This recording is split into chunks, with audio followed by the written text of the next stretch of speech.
Sir हुआ ये कि ऐसा हो रहा है कि कांग्रेस से निकल कर लोग भाजपा में जा रहे हैं। जब भाजपा में जाते हैं तो मेरी उनसे बात होती है, फिर मैं उनसे पूछता हूं तुम्हारी कांग्रेस है कैसी, जहां से तुम आए हो तो तुम्हारी कांग्रेस कैसी है।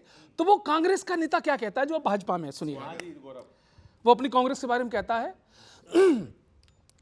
जहां डाल डाल पर चमचों की चिड़िया करती है बसेरा, वो दल कांग्रेस है मेरा, वो दल कांग्रेस है मेरा, वो दल कांग्रेस है मेरा, वो दल कांग्रेस है मेरा। जहां झूठ झमेला और अहम का पग पग लगता डेरा, वो दल कांग्रेस है मेरा, वो दल कांग्रेस है मेरा। यहाँ हारती वहाँ हारती, खड़गे उतारे आरती। अब सुनना, जिस दल का हर नेता जपता बस एक परिवार की माला, माता ओम, भैया ओम, दीदी ओम, जीजा ओम। जहां निज संपत्ति का प्रमोशन है और घट घट में घोटाला, सब कुछ गड़बड़ झाला। अब बच्चों, पीएम को गाली दिए बिना जहां होता नहीं सवेरा, वो दल कांग्रेस है मेरा, वो दल कांग्रेस है मेरा। जहां डाल डाल पर चमचों की चिड़िया करती है बसेरा, वो दल कांग्रेस। बहुत अच्छे। अच्छा, ये बड़े इनका स्टैंडर्ड भी डबल टाइप का होता है। अभी आंदोलन चल रहे हैं छात्रों के, दो जगह चल रहे हैं, लेकिन कांग्रेस का चेहरा क्या है? जो अपनी सुविधा से कर लेते हैं छात्रों में अंतर, जंतर मंतर तो जाते हैं पर रांची में छू मंतर, जंतर मंतर तो जाते हैं पर रांची में छू मंतर, मुद्दा कर देते पंचर। जहां मिला नहीं अमृत इनको वहां विष का बीज बिखेरा, वो दल कांग्रेस है मेरा, वो दल कांग्रेस है मेरा। और आजकल राम मंदिर पर बड़ा दर्द है इनको, उसका एक पिक्चर दिखाता हूं चारू जी। जिन्हें 60 बरस में कभी न भाए मंदिर और शिवालय, संसद के बाहर घूम रहे हैं ढोंगी भगवा डाले, कुर्सी के सपने पाले। जिसे राम से ज्यादा प्यारा लगता गजनी छाप लुटेरा, वो दल कांग्रेस है मेरा, वो दल कांग्रेस है मेरा। जहां डाल डाल पर चमचों की चिड़िया करती है बसेरा, वो दल कांग्रेस है मेरा। बहुत बहुत धन्यवाद, थैंक यू। वाह वाह, अजय भैया थैंक यू। बहुत बढ़िया गौरव। अनिल जी जवाब।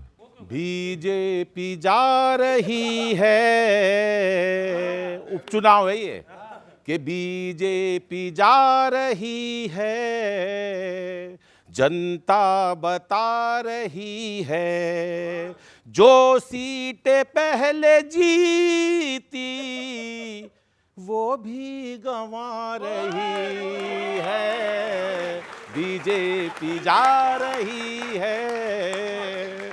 कौन कौन सा मुद्दा मारेगा कि इनको ये नीट कर देगा बीट, इनको ये नीट कर देगा बीट, सपने में भी ना सोचा, बच्चों की चीख धरने के बीच, जाने हुआ क्या लोचा, गाली भी खा रही है, सबको मना रही है, बीजेपी जा रही है, जनता बता रही है।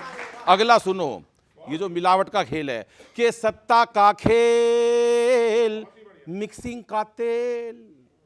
राय साहब, सत्ता का खेल मिक्सिंग का तेल, गाड़ी चलाएं कैसे इंजन है फेल, गाड़ी ढकेल, मंजिल पे जाए कैसे, डीजल भी खा रही है, माइलेज घटा रही है, बीजेपी जा रही है, जनता बता रही है।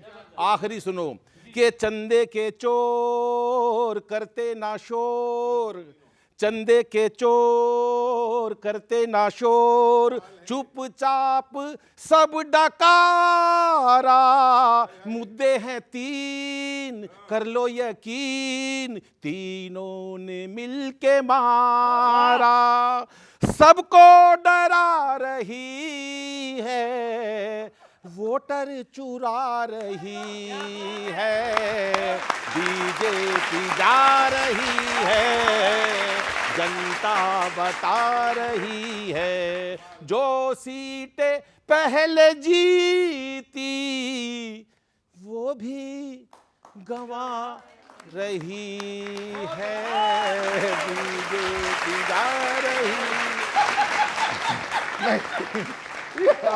यहाँ बैठ के भी वहाँ का काम। अब इधर से सर मुखातिब होना, अनिल जी ने कहा कि बीजेपी जा रही है, लेकिन आप भी जीत के मुगालते से बाहर आना। अब प्रज्ञा जी खुश हो जाएंगी और आप थोड़ा चैतन्य हो जाएं। सुने सर, तुम्हें लगता तुम्हारा रथ विजय का बढ़ता जाएगा, एक जीत से, तुम्हें लगता तुम्हारा रथ विजय का बढ़ता जाएगा, तुम्हें लगता मुकद्दर बिन लड़े ही मुस्कुराएगा, लड़े हरियाणा में जैसे तो फिर ये तय समझ लेना, तुम्हें पंजाब में बाबा का ठुल्लू हाथ आएगा। तुम्हें ये पंजाब में होने वाला है ना। और सुनिए सच्चाई क्या है सीबीआई ईडी जब तलक उसके प्रभावों में, तुम्हें लेकर तो वो बिल्कुल नहीं रहती तनावों में। कांग्रेस को लेकर बीजेपी बिल्कुल टेंशन नहीं करती है, तुम्हें लेकर तो वो बिल्कुल नहीं रहती तनावों में। भले है जीत दतिया में मगर समझो कि भाजपा यूं हथगंडे नहीं है आजमाती उपचुनावों में, जानबूझ के उपचुनावों। और अंतिम सुनिए, और एक सलाह एक मशवरा, तुम्हारे साथ जब तक कारवां ये दोगला होगा, तुम्हारे साथ जब तक कारवां ये दोगला होगा, निरंतर हार का ना बंद तब तक सिलसिला होगा। हमारा मशविरा है आप राहुल जी समझ जाओ, स्लीपर सेल को बाहर करोगे तो भला होगा। धन्यवाद, थैंक यू। बहुत अच्छे। ये बताएं, चलिए रामचंद्र कह गए सिया से, ये गौरव जी आपके लिए डेडिकेटेड है। रामचंद्र कह गए सिया से, ऐसा कलयुग आएगा आत्मनिर्भर भारत बनने के नाम पर खुद ही मंदिर बनाएंगे और खुद ही चंदे की डकैती कर जाएगा। लेकिन उससे भी जरूरी बात यह है कि हमने तो उम्मीद लगा रखी थी सनातन के नाम पर कि सरस्वती पुत्र कम से कम अपनी आवाज से तो कुछ कह पाएगा। मुद्दा मेरे धर्म का है और धर्म का पहला प्रहरी माँ सरस्वती का वो पुत्र ही होता है जो माइक से पहले जनता की आवाज होता है। एक बार आपको कहना तो चाहिए कि हे गौ मांस के व्यापार से मार्जिन कमाने वालों, फायदा कमाने वालों, हे मंदिर के नाम पर ढोंग करने वालों, क्या सच में तुमने मंदिर की रक्षा करी?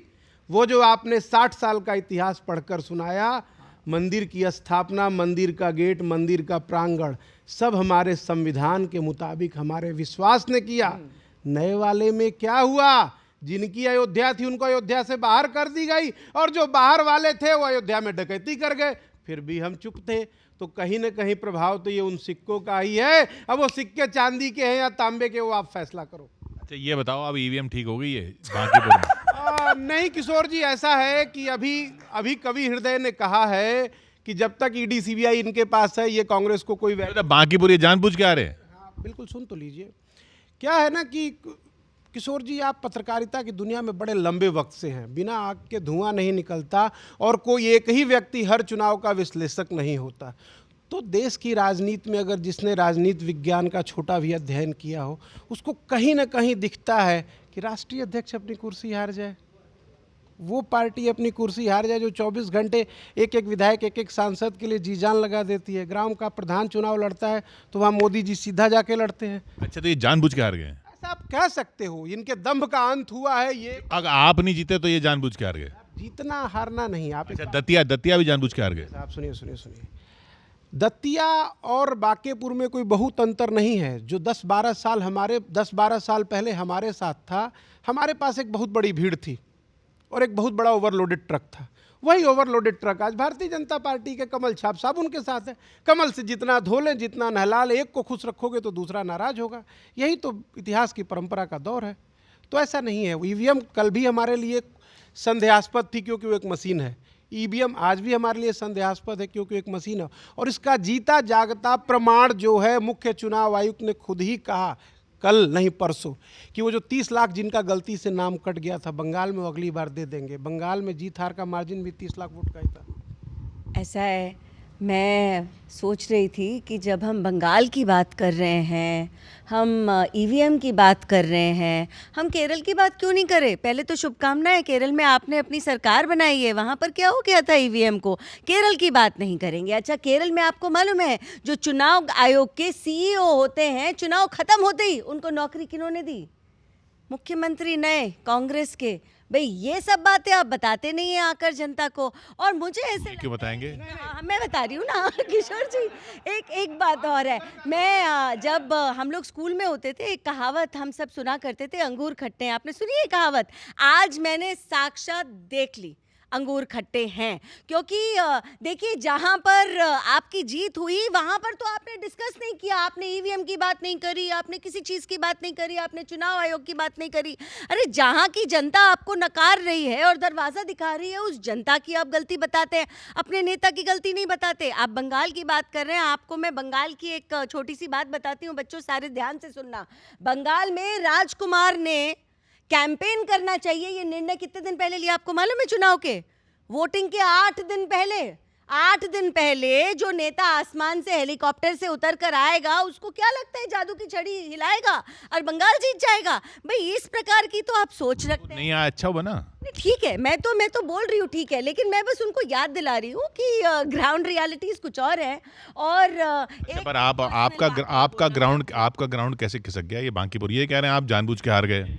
पहली बात तो चुनाव बड़ा हो या छोटा हो, ये जानबूझ के हारने वाली बात और इस प्रकार की सारी बातें ना कांग्रेस कर सकती है, भाजपा ने कभी भी नहीं। तो फिर आपका जनाधार खिसक गया। मैं ये बोलती हूँ कि जो जनता ने चाहा वो सर्वोपरि। हमें और मेहनत करनी चाहिए थी। शायद अगर वोटिंग परसेंटेज बढ़ गई होती तो शायद नतीजा कुछ और निकला होता। शायद पर्सनैलिटी क्लैश हो गई, क्योंकि भाई सब जानते हैं प्रशांत किशोर का नाम बहुत बड़ा है। बीजेपी से नाराजगी कोई नहीं है?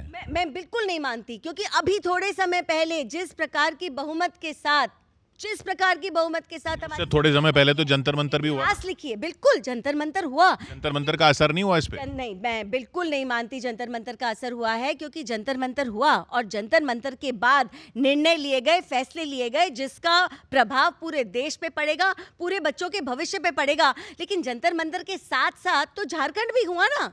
झारखंड के बारे में तो कोई कुछ नहीं कहता। इन्होंने जिक्र किया आप सब हिंदुस्तान के आने वाले भविष्य हो। गूगल करिए और बताइए कि एचडीएफसी बैंक का चेयरमैन कौन बना है? नरेंद्र मोदी जी की आंखों का लाडला राजीव कुमार, मुख्य चुनाव आयुक्त। पहली, चारों बहन सुन लिया करो। दूसरी इंपॉर्टेंट बात, इन्होंने कहा हम बच्चों के साथ हैं। एक का बच्चा T20 में सेट हो गया, दूसरे का E20 में सेट हो गया। जब हमारे बच्चे की बारी आई तो AK-47 चला दिया और आप बच्चों के साथ खड़े हो। आप बच्चों के साथ खड़े हो। सही बात कह रहे हो मैडम, आप बिल्कुल बच्चे के साथ खड़े हो। अगर बच्चों के साथ खड़े होते तो जो प्लेलेट्स गन बैन थी उसको भी आपने चला दिया। सोचा नहीं कि वो छर्रे कितना दर्द देते हैं। हर एक नागरिक का अधिकार है वो प्रोटेस्ट में जाए, हर एक नागरिक का अधिकार है। लेकिन जो सरकारी वर्दी पहनकर अपनी ड्यूटी पर जाए उसका अधिकार नहीं है, वो घर वापस आए। अंकित को याद कर लीजिएगा, ताहिर हुसैन को लाइफ इम्प्रिजनमेंट हुआ है कि ऐसे ही प्रोटेस्ट के नाम पर 28 बार छुरा घोंप के उसकी हत्या की गई थी। पुलिस वाला था, वो आईबी का अफसर था। उसके बाद जब चढ़ाई करी थी दिल्ली के ऊपर, 303 पुलिसकर्मी घायल हुए थे। क्या करने निकले थे? वो अपनी ड्यूटी कर रहे थे। बहुत आसान है बातें एक तरफा करना। वरना जिस पुलिस वाले ने जो कानून तोड़ा उनको सजा मिली, वो सस्पेंड हुए, उनको उसका जुर्माना पूरी तरीके से भुगतना पड़ेगा। लेकिन जो असामाजिक तत्व, जो क्रिमिनल एलिमेंट्स इस प्रोटेस्ट के अंदर घुसकर इस प्रोटेस्ट को वो हाल देना चाह रहे थे जो सीएए के टाइम पर हुआ और उसमें भी लोग मरे थे, जो फार्मर्स प्रोटेस्ट के टाइम पर हुआ, मैंने आपको अभी 303 पुलिसकर्मियों का उदाहरण दिया, क्या वही हालत आप चाहते हैं बार बार हमारी दिल्ली की बने?